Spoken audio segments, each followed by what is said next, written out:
Hello guys, welcome back to my channel. ஒரு வழியா இந்த டிராமாவோட எண்டுக்கு வந்தாச்சு. சரி வாங்க நிறைவு பகுதியில் என்ன நடந்துச்சுங்கிறத பார்த்து தெரிஞ்சுக்கலாம். அண்ட் வீடியோக்குள்ள போறதுக்கு முன்னாடி மறக்காம இந்த வீடியோக்கு ஒரு லைக்கை போட்டுருங்க.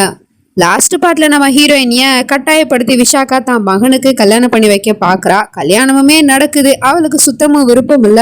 ஓம்கார் எப்படியாவது வரமாட்டானா, இந்த கல்யாணத்தை தடுத்து நிறுத்த மாட்டானா அப்படின்னு சொல்லிட்டு வாசலையே பார்த்துக்கிட்டு இருக்கா. கரெக்ட் டைமுக்கு நம்மளும் என்ட்ரி கொடுத்துட்றான். அங்கிருந்து வந்து அங்க காவலுக்கு இருந்த ஆட்கள் எல்லாரையுமே அடிச்சு போட்டுவிட்டு சாமா மாசா வீட்டுக்குள்ள என்ட்ரி ஆகுறான். அடுத்த நிமிஷமே நம்ம ஹீரோயினிக்கு அவ்வளோ ஒரு சந்தோஷம். ஓம்கார் அப்படின்னு சொல்லிட்டு அங்கிருந்து ஓடி போய் அவனை கட்டி பிடிச்சிக்கிறா. பின்னாடியே வந்து அப்பங்காரன் என் பொண்ணை தொடுறதுக்கு நீ யாரா அப்படிங்கிற மாதிரி சொல்லிட்டு பேசிட்டு இருக்காரு. உங்க பொண்ணா இவ ஆகிறதுக்கு முன்னாடி போன ஜென்மத்திலே இவ என்னோட மனைவி அப்படிங்கிற மாதிரி அவன் பேசிக்கிட்டு இருக்கான். அப்போ பின்னாடில இருந்து அந்த விஷாக்கா நம்ம ஓம்காரோட தலையில அடிச்சிடறா. அடுத்த நிமிஷமே அவன் மயங்கி நம்ம ஹீரோயினி மேலேயே விழுந்துடுறான். எதுக்காக இப்படி பண்ண அப்படிங்கிற மாதிரி இவ கோபப்பட்டு இருக்கா. அவ என்னடானா மயூரா அப்பா கிட்ட வேற என்ன பண்றது சம்பந்தி, இந்த மாதிரி இந்த பையன் வந்து கல்யாணத்தை தடுத்து நிறுத்த பாக்குறான். கல்யாணம் நினைச்சுன்னா உங்களுக்கும் இழப்பு தானே, அதுக்காக தான் நான் இப்படி பண்ணேன், அதுவும் வேற வழி இல்லாம பண்ண அப்படிங்கிற மாதிரி சொல்லிட்டு சமாளிக்கும். ஆமா நீங்க செஞ்சது சரிதான் அப்படிங்கிற மாதிரி சொல்லிட்டு அவனை தூக்கிட்டு போயிட்டு ஒரு ரூம்ல லாக் பண்ணிடுறாங்க. டைட் செக்யூரிட்டி இருக்கட்டும் அப்படின்னு சொல்லிட்டு இந்த பக்கம் நம்ம ஹீரோயினியா திரும்பவும் அழைச்சிட்டு போயிட்டு கல்யாணம் பண்ணி வைக்க பாக்குறாங்க. அவளும் எவ்வளோ கத்தி பாக்குறா, என்னை விட்ரிஷான் ப்ளீஸ், இந்த கல்யாணம் நடக்க கூடாது அப்படி இப்படின்லாம் சொல்லிட்டு. ஆனா அவன் கேட்குற மாதிரியே இல்லை. அவளை பிடிச்சிக்கிட்டு அப்படியே வலை வந்துட்டு இருக்கும் போது டக்குன்னு நம்ம ஹீரோயினி அப்படியே மயங்கி விழுந்துடுறா. அப்ப கூட அந்த விஷாக்கா நம்ப மாட்டேங்கிறா. இல்ல இவ திரும்பவும் டிராமா போடுறா, ஏதோ நாடகம் ஆடுறா, நம்பாதீங்க அப்படிங்கிற மாதிரிலாம் சொல்லிட்டு. என்ன பேசிட்டு இருக்கீங்க, பொண்ணு நல்லா இருந்தா தானே கல்யாணமே பண்ண முடியும், டாக்டரை வர சொல்லுங்க, அது வரைக்கும் என் பொண்ணு ரெஸ்ட் எடுக்கட்டும் அப்படின்னு சொல்லிட்டு நம்ம ஹீரோயினியா ரூமுக்கு அழைச்சிட்டு போயாச்சு. கொஞ்ச நேரம் கழிச்சு அவ கண்ணு முழிச்சு பாக்குறா. பக்கத்துல பாட்டிமா தான் இருக்கு. அவ சும்மா ட்ராமா தான் போட்டிருக்கா போல. எனக்கு எதுவும் ஆகலை பாட்டி, நீங்க கவலைப்படாதீங்க அப்படின்னு சொல்லிட்டு நான் இப்பவே ஓம்கார் கிட்ட போகணும் அப்படின்னு கிளம்புறா. ஆனா முடியாதமா, உன் அப்பா ஓம்கார அடைச்சு வச்சிருக்க ரூமுக்கு வாசல்ல ஆட்களை நிப்பாட்டி வச்சிருக்காரு, அது மட்டும் இல்லாம நீ இந்த ரூமை விட்டு எப்படி போவ அப்படிங்கிற மாதிரி கேட்டுட்டு இருக்காங்க. எனக்கு உங்களோட உதவி தேவை, ப்ளீஸ் எனக்கு ஹெல்ப் பண்றீங்களா அப்படிங்கிற மாதிரி கேட்கிறா. அடுத்த நிமிஷம் என்ன நடந்துச்சுன்னு தெரியல, பாட்டிமாவை கட்டி போட்டு வச்சுட்டா போல. மொத்த பேர் வந்து பார்த்துட்டு எங்க மொயிரா அப்படின்னு சொல்லிட்டு பதறாங்க.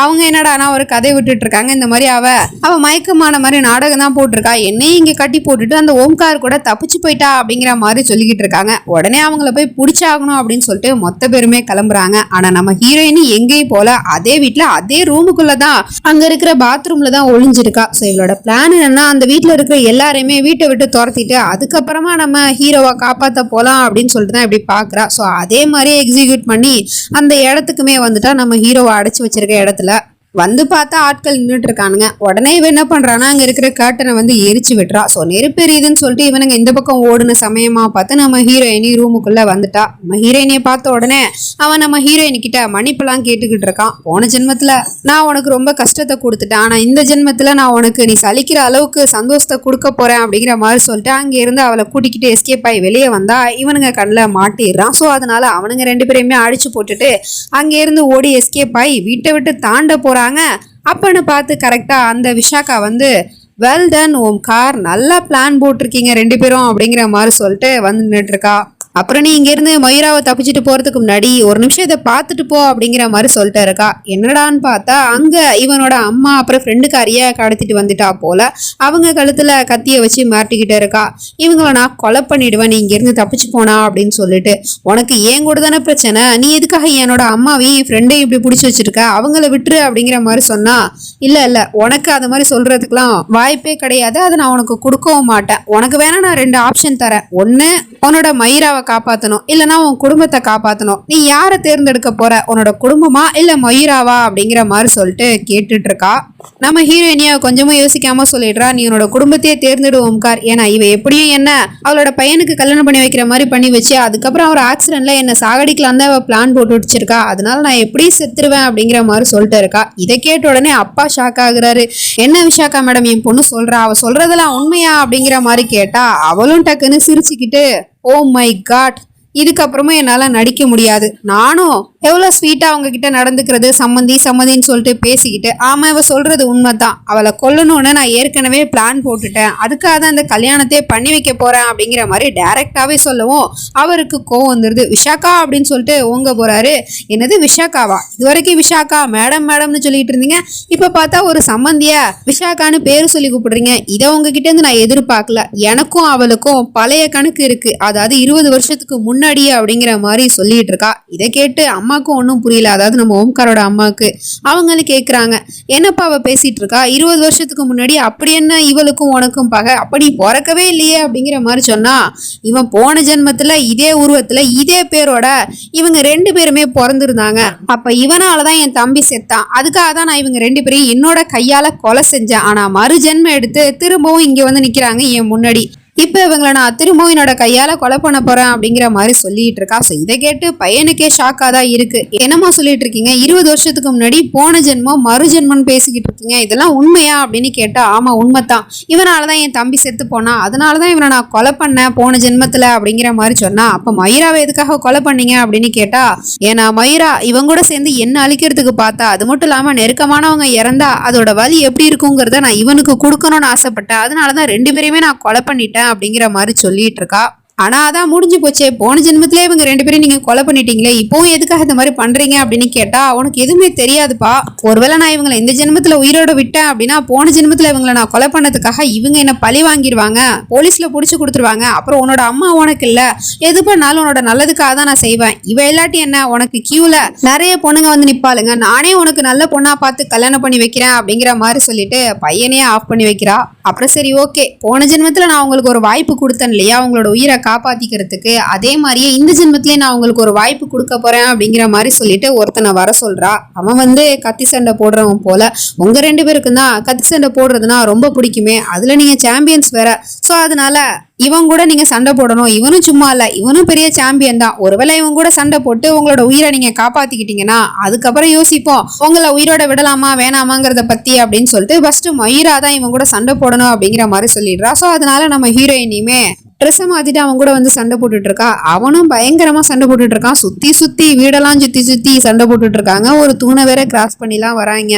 அதுக்கப்புறம் இவ பார்த்துட்டு சொல்றா, கொல்ல அவளை அப்படிங்கிற மாதிரி சொல்லிட்டு. ஆனாலும் 2 பேரும் ஈக்குவலா தான் சண்டை போட்டுட்டு இருக்காங்களே தவிர யாரையும் தோக்கடிக்கிற மாதிரியும் தெரியல, கொலை பண்ற மாதிரியும் தெரியல. ஸோ இதுல அவளுக்கு சந்தேகம் வந்து, போது நிறுத்துங்க அப்படிங்கிற மாதிரி சொல்லிட்டு அங்கே இருந்து வந்து அவனோட முகத்தை ஓபன் பண்ணி பாக்குறா. பார்த்தா அது வேற யாருல நம்ம ஓம்கார் தான். இவ்வளவு நேரம் புருஷ பொண்டாட்டி 2 பேரும் தான் சண்டை போட்டுட்டு இருந்தீங்களா அப்படிங்கிற மாதிரி தான் இருக்கு. என்ன நடந்துச்சு அப்படின்னா, அந்த பக்கம் கிராஸ் பண்ணி ஒரு தூண் பக்கம் போனாங்க இல்லையா, அப்பயே அந்த ஓம்கார் அந்த ஆளை புடிச்சுட்டு அவனோட ட்ரெஸ்ஸை மாட்டிக்கிட்டு இந்த பக்கம் வந்திருக்கான் போல. இது வரைக்கும் அவங்க அங்க வேடிக்கை தான் பார்த்துட்டு இருந்தாங்களா அப்படிங்கிற மாதிரி தான் உருட்டுறாங்க, லாஜிக்கே இல்லாம. பட் என்ன பண்றது, நம்பித்தான் ஆகணும் அப்படிங்கிற மாதிரி தான் இருக்கு. சபா சரியான போட்டி அப்படிங்கிற மாதிரி. புருஷ பொண்டாட்டி 2 பேரும் சேர்ந்து என்ன ஏமாத்தலான்னு பாக்குறீங்களா, இதுக்கப்புறமா உங்களை உயிரோட விட முடியாது அப்படின்னு சொல்லிட்டு அவங்கள அங்க இருந்து அழைச்சிட்டு போயிடுறா. ஒரு ரூமுக்குள்ள நெருப்பை கொளுத்தி விட்டு அவங்கள ஒரு ரூமுக்குள்ளேயே போட்டு சாகடிக்கலான்னு போறா போல. சோ அந்த வேலையை பார்த்துட்டு இவ வெளியுமே வந்துட்டா.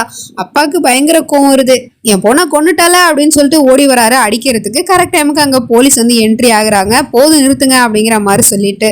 சரியான நேரத்துக்கு வந்தீங்க இன்ஸ்பெக்டர், நான் தான் உங்களுக்கு கால் பண்ணேன், இவளோட பொண்ணு இருக்கால அவ ஒருத்தனை காதலிச்சான்னு சொல்லிட்டு அவளை இந்த வீட்லயே வச்சு கொலை பண்ண பாக்குறாங்க, கொலை பண்ணி ஆல்ரெடி எரிச்சு விட்டாங்க, இந்த விஷயத்த நான் பார்த்துட்டேன், அதனால இவரும் என்ன கொல்ல வராரு அப்படிங்கிற மாதிரி சொல்லிட்டு டிராமா போட்டுக்கிட்டு இருக்கா. அவரு சொல்றாரு இல்ல அதெல்லாம் உண்மை கிடையாது அப்படி இப்படின்னு சொல்லிட்டு.